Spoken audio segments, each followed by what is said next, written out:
애굽뿐만 아니라 다른 나라들, 특히 야곱이 있었던 그 가나안까지 기근이 들어서 곡식을 구할 수 없는 상태가 되어버렸습니다. 기근은 누구에게나 힘든 일입니다. 그렇다면 빨리 어떤 대책을 세웠어야 하는데, 그런데 어떤 이유인지는 모르겠지만 야곱의 아들들은 아버지가 먼저 말을 꺼내기 전까지 아무도 대책을 세우려고 하지 않았습니다.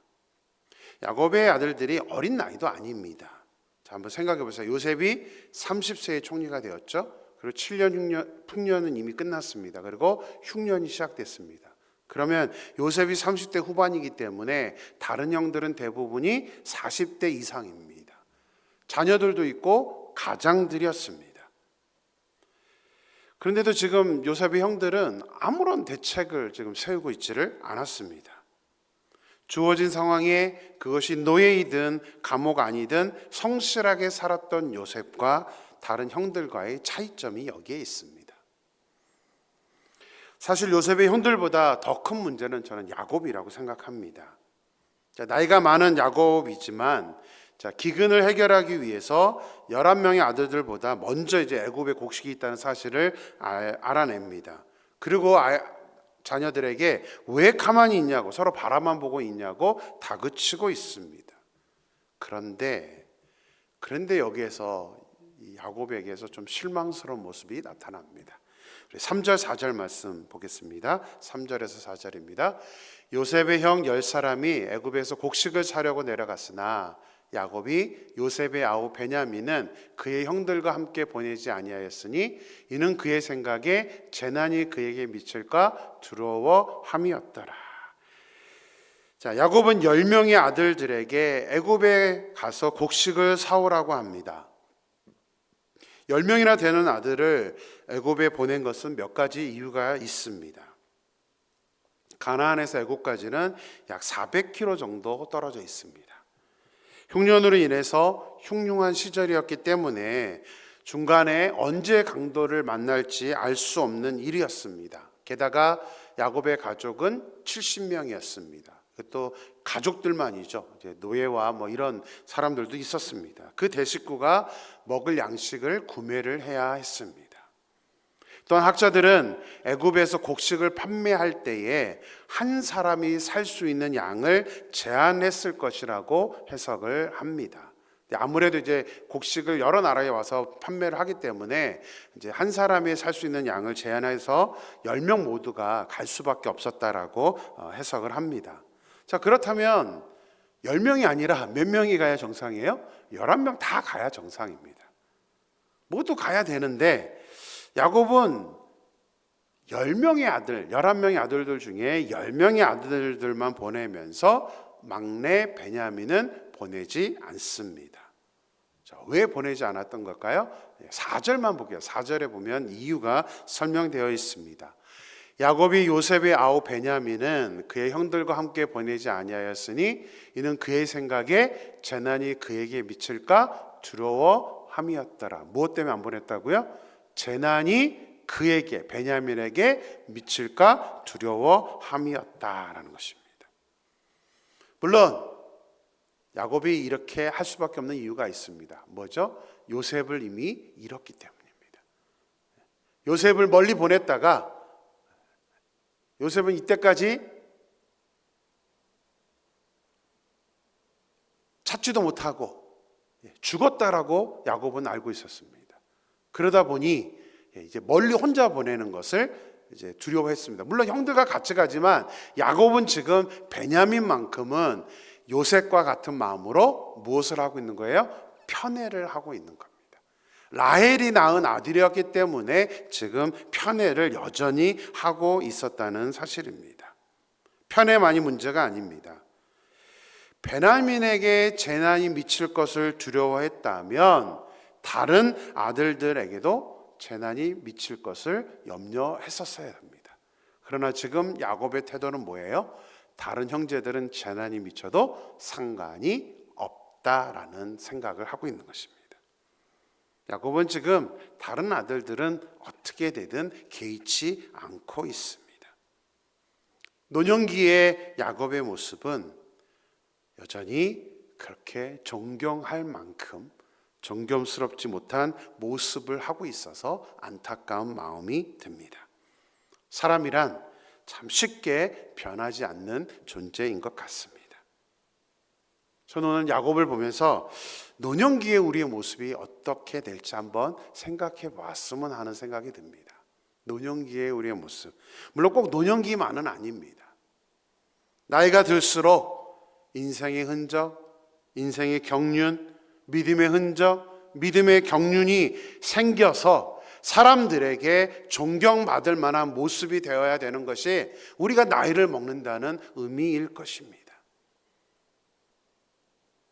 그래서 저는 노년기에 우리 크리스찬들의 삶은 그렇게 존경받을 만한 모습이 되어야 된다고 저는 생각합니다.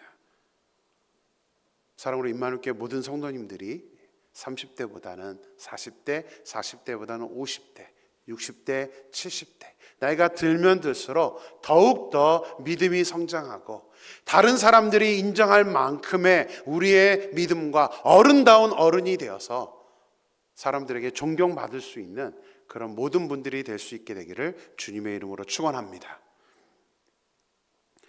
요셉의 형들이 애굽에 도착해서 이제 양식을 사러 갔을 때에 요셉을 직접 만나게 됩니다. 본문을 읽으면서 조금 의아한 것은 형들이 어떻게 총리인 요셉을 단번에 만날 수 있었을까 하는 것입니다. 자, 6절 볼까요? 6절 말씀 봅니다. 때에 요셉이 나라의 총리로서 그 땅 모든 백성에게 곡식을 팔더니 요셉의 형들이 와서 그 앞에서 땅에 엎드려 절하매. 자, 6절을 보면 요셉이 나라의 총리로서 그 땅 모든 백성에게 곡식을 팔았다라고 기록을 하고 있습니다. 이 말은 요셉이 직접 곡식을 팔았다는 의미는 아닙니다. 잘 생각해 보세요. 당시 최강국인 애굽의 총리였는데 총리가 나와서 직접 곡식을 파는 일이 있을 수 있겠습니까? 있을 수 없습니다. 다들 이제 담당자들이 하게 되는 일이죠. 특별히 곡식을 파는 것도 한 장소에서 팔지 않았습니다. 각 성에 저장이 되어 있었기 때문에 각 성에서 관료들이 팔고 있었습니다. 아마도 요셉은 가나안에도 기근이 들었다는 것을 알고 있었기 때문에 언젠가는 형들이 올 것을 예견하고 이에 대한 계획을 미리 세워놓은 것이 아닐까 생각이 됩니다. 그래서 학자들은 요셉이 국경 수비대에 가나안 지역에서 히브리 사람이 오면 연락을 하라는 등의 적절한 조치를 취해놨을 것이라고 말합니다. 그래서 형들이 온 소식을 듣고 요셉이 직접 이들을 만날 수 있는 장소에 한번 이렇게 나와서 보았다라는 것이 우리가 보통으로 해석하는 모습입니다. 자, 그렇다면 요셉이 왜 형들을 이렇게 직접 만나게 되었던 것일까요? 또 왜 이런 조치를 취했던 것일까요? 형들에게 복수를 하기 위해서일까요? 아니면 자신을 드러내기 위해서일까요? 요셉은 애굽의 총리로 살고 있지만 여전히 형들과 가족들에 대한 그리움을 놓지 않았기 때문입니다. 그런데 또 그러면 궁금해지죠. 어떻게 자신을 죽이려 했던 형들을 그리워할 수 있었을까요? 그 가족들을 그리워할 수 있었을까요? 어제 우리 말씀에서 살펴본 것처럼 요셉은 첫째 아들을 낳으면서 므낫세라고 이름을 지었습니다. 문자적인 뜻이 무엇이라고 그랬죠? 잊게 하는 자. 므낫세를 낳으면서 요셉은 하나님께서 모든 과거의 사건들, 자기의 트라우마, 자기의 고통들을 다 잊게 하셨다라고 고백하면서 아들의 이름을 지었습니다. 하나님께서 그 사건들을 다 잊게 하셨기 때문에 요셉은 형들을 만나고 싶었던 것입니다. 그리워한 거죠. 가족들. 그것뿐만이 아닙니다.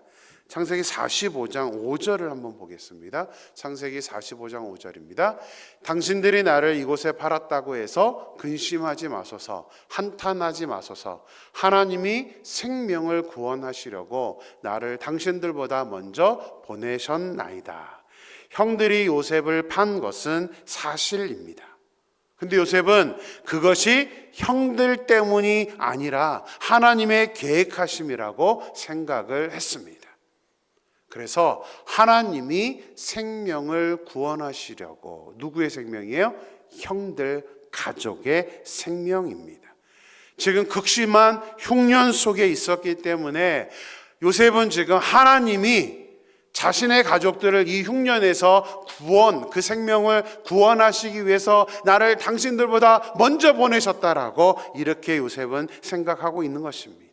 특별히 하나님이 생명을 구원하시려고 했다는 이 말은 무슨 말이냐면, 자신을 팔았던 형들의 그 생명, 다시 말하면 목숨을 위하는 것이 아니라 흉년 속에서 경제적인 어려움들을 지금 요셉이 다 자기 혼자 감당해 주겠다는 말입니다.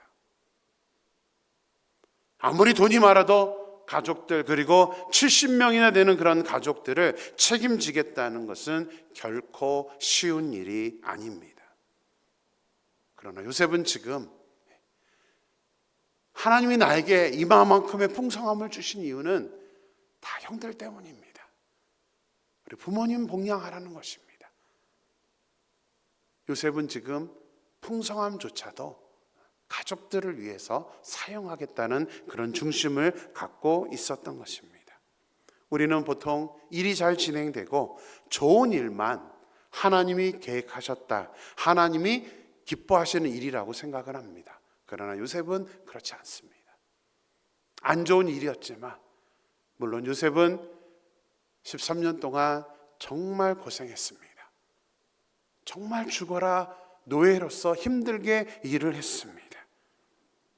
형들에게 죽임을 당할 위기까지 갔다가 결국 2억 만리 애굽에서 노예로 생활할 수밖에 없었지만, 요셉은 그 모든 것들이 하나님의 계획하심이었다. 나의 이 힘든 시간들을 통해서 지금은 풍성해지니까 이것을 형들을 위해서, 우리 가족을 위해서 사용하라고 요셉은 하나님의 뜻을 생각했고, 그런 마음 때문에 형들을 다시 만나려고 했던 것입니다. 물론 요셉도 처음부터 이런 사실을 그냥 쉽게 받아들였다고 생각하지는 않습니다. 하지만 하나님의 자녀라는 그 의식, 무엇보다도 하나님께서 함께 하신다는 그 의식, 해석은 하나님께 있다는 그 마음 중심이 있었기 때문에 마음속에서는 힘든 부분이 있었지만, 이제 총리가 되어서 아들을 낳으면서는 이제 다 잊어버린 거예요. 하나님의 원리들을 깨달았던 것입니다. 우리에게 일어난 일도 마찬가지입니다. 지금은 왜 이런 일이 나에게 일어나는지, 어려움이 일어나는지 받아들이기 힘들 때가 있습니다. 아니, 대부분의 어려운 일들은 우리는 받아들이기 힘듭니다.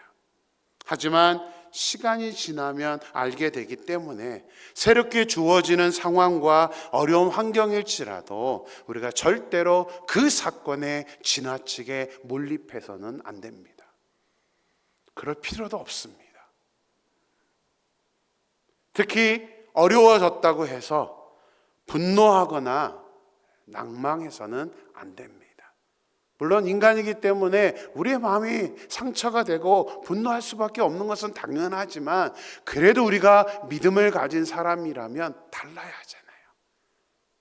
모든 사람들이 갖는 그런 똑같은 마음을 갖는다면 우리가 하나님의 사람이라는 의미가 없어집니다. 오히려 지금 요셉처럼 최선을 다해서 그 상황들을 살아나가면서 하나님이 요셉에게 형통함을 주셨던 것처럼 우리의 삶에도 결국 그 어려운 터널들을 지나간 다음에 하나님이 세워주시는, 하나님이 풍성함을 주시는 그 모든 놀라운 은혜들을 우리가 받아야 될 것입니다. 그래서 우리가 매 순간 어떤 상황 속에서도 우리가 해야 할 일은 지금 우리에게 주어진 상황에 내가 어떻게 살아야 하는가, 내가 어떻게 최선을 다해야 하는가, 우리가 그 생각만 하고 산다면 분명 우리의 어둠의 터널들, 고통의 터널들은 반드시 저 반대편에 밝은 빛으로 우리에게 다가오게 될 것입니다. 그래서 요셉과 같이 신앙의 마음, 넓은 마음을 가져야 하는 것입니다. 정말 그렇게까지 살 수 있을까 싶고, 내가 그 상황이 되면 그렇게 할 수 있을까라고 생각하는 그런 목사님의 삶이 있습니다. 여러분도 잘 아시는 손양원 목사님입니다. 자신의 아들을 죽인 그 북한군. 그들을 자신의 양자로 삼아서 그들 후에 목사님이 되어서 자신의 삶을 반성하고 하나님을 위해 쓰임 받았던 그 목사님들처럼 우리가 하나님의 자녀라면 요셉과 같이 미움의 마음 내려놓고 그 누구라고 할지라도 우리가 그들을 받아들이면서 우리가 넓은 마음으로 하나님의 사랑이 우리 안에 충만해서 우리가 그렇게 다른 사람들을 받아들일 수 있는 저와 여러분의 삶이 되기를 주님의 이름으로 축원합니다. 기도하겠습니다. 하나님, 오늘도 귀한 말씀 저에게 허락해 주셔서 감사합니다. 하나님, 오늘은 전혀 다른 야곱과 요셉의 대조적인 모습을 보게 됩니다. 가나안 땅에 흉년이 들어서 자녀들이 아무것도 계획을 세우지 않자 야곱은 자녀들을 다그치면서 양식을 구해오라고 합니다. 그런데 막내 아들 라헬이 낳은 베냐민은 보내지 않습니다. 그러면서 왜 보내지 않는지를 그 베냐민이 중간에 어떠한 변고를 당할 것을 염려해서 보내지 않았다라고 성경은 말하고 있습니다. 하나님, 10명의 아들들은 어떻게 되든 상관하지 않고 라헬이 낳은 베냐민만 생각하고 편애하고 있는 그 야곱의 모습은 하나님 어른답지 못한 안타까운 그런 모습을 우리에게 보여주고 있습니다. 하나님, 오늘 말씀을 통해서 소망하는 것은 우리의 노년기, 아니 꼭 노년기만이 아니라 우리가 나이가 들면 들수록 하나님 신앙의 경륜, 믿음의 성장된 모습, 또 인생의 경륜을 통해서 정말 사람들에게 어느 정도 인정받을 수 있는, 존중받을 수 있는, 존경받을 수 있는 그런 모습이 될 수 있도록 인도하여 주시옵소서. 아버지 하나님, 정말 부끄러운 어른 되지 않기를 원합니다. 아버지 하나님, 신앙의 모습이 없는 그런 어른이 되지 않도록 하나님 인도하여 주셔서 하나님 야곱의 그런 모습이 아니라 오히려 요셉과 같이 좀 넓은 마음을 가진 사람이 될 수 있도록 인도하여 주시옵소서. 요셉은 그 고통의 시간들로 아버지 애굽에서 힘든 시간들을 보냈지만 요셉은 다 잊어버리고 자기를 죽이려 했던 형들을 미워하는 것이 아니라 오히려 그리워하면서 그들의 생명을 구원하기 위해서 하나님께서 자신을 애굽 땅에 먼저 보냈다라고 고백하면서 형들의 식구들까지 모두 책임지고 있는 그 요셉의 모습을 보게 됩니다. 하나님, 우리에게도 이런 사랑의 마음을 가질 수 있게 도와주셔서 비록 지금은 내가 힘들었고 또 비록 과거에는 힘들었지만 우리들이 사람들을 바라보는 모습, 그 생각들, 그 미움의 모습들이 사라질 수 있도록 역사하여 주시옵소서. 하나님, 소망합니다. 우리 만울교회 모든 성도들 마음 안에 있는 그 상처들이 아버지 하나님 요셉과 같이 사랑의 마음으로 바뀔 수 있게 도와주시고 오히려 하나님 누구든지 받아들일 수 있는 그런 마음으로, 넓은 마음으로 변화될 수 있도록 역사하여 주시옵소서. 하나님께서 우리를 함께하여 주실 줄 믿고 거룩하신 예수님의 이름으로 기도드렸습니다. 아멘.